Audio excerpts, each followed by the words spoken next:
बयान, हिंसक बयानबाजी कैसे जानलेवा साबित हो सकती है, इसका जीता जागता अमेरिका में पूरी दुनिया ने देखा है एग्जाम्पल।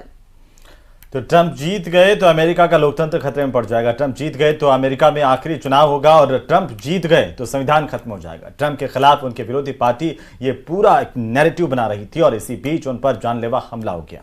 देश में हुई इस घटना पर देसी सियासत गर्मा गई। बीजेपी ने कहा भारत में भी विपक्ष पीएम मोदी और बीजेपी के खिलाफ ऐसा ही नैरेटिव बनाने में जुटा है, बल्कि यहां तो ये तक कहा जा चुका है कि देश के युवा प्रधानमंत्री को डंडे मारेंगे। तो दूसरी तरफ कांग्रेस ये कह रही है कि नफरत की सियासत भारतीय जनता पार्टी करती है। लेकिन बड़ा सवाल अब यह है कि क्या भ्रम की सियासत और उकसाने वाले बयान नेताओं की सुरक्षा के लिए खतरनाक हो सकते हैं? रिपोर्ट देखिए।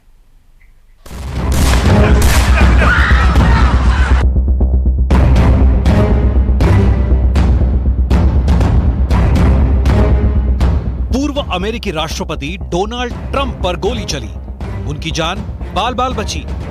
लेकिन इसके बाद देसी सियासत गर्मा गई। लोकसभा में नेता प्रतिपक्ष राहुल गांधी ने इसकी निंदा करते हुए ट्वीट किया,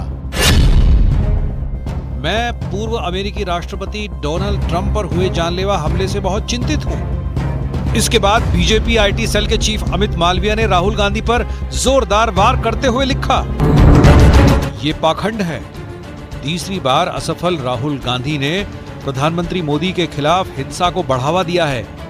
देश ये कैसे भूल सकता है कि तत्कालीन कांग्रेस राज में पंजाब पुलिस ने जानबूझकर प्रधानमंत्री की सुरक्षा से समझौता किया था, जब उनके काफिले को फ्लाईओवर पर फंसा दिया गया था।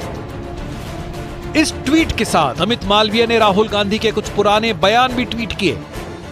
ये जो नरेंद्र मोदी अभी भाषण दे रहा है, मैं आपको बता रहा हूं 6 महीने बाद, 7-8 महीने बाद ये घर से नहीं निकल पाएगा। हिंदुस्तान के युवा उसको ऐसा डंडा मारेंगे, इसको समझा देंगे। लगभग 600% जो हमारे यहाँ पर नेताओं की स्पीच है, हेट स्पीच, वो बढ़ गई हैं और उसमें मैक्सिमम लोग बीजेपी के लोग हैं। जब देश के प्रधानमंत्री सारा दिन हिंदू मुसलमान, मुजरा, मंगलसूत्र, भैंस और ज्यादा बच्चे वाले इन चीजों पर वोट मांगते हो। बीजेपी का आरोप है कि जैसे भारत में ये भ्रम फैलाया जा रहा है कि संविधान खतरे में है, ठीक ऐसा ही दुष्प्रचार अमेरिका में डोनाल्ड ट्रंप के खिलाफ हो रहा है, जिसके बाद उन पर जानलेवा हमला हुआ।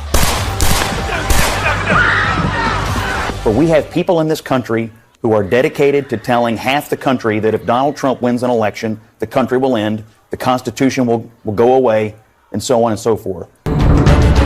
उधर बीजेपी पर पलटवार करते हुए कांग्रेस के पवन खेड़ा ने कहा, नेताओं की सुरक्षा के मुद्दे पर सस्ती सियासत नहीं होनी चाहिए। तो वहीं दिल्ली में बन रहे केदारनाथ मंदिर पर मचे बवाल के बीच मुख्यमंत्री पुष्कर सिंह धामी ने सोमवार को कड़े शब्द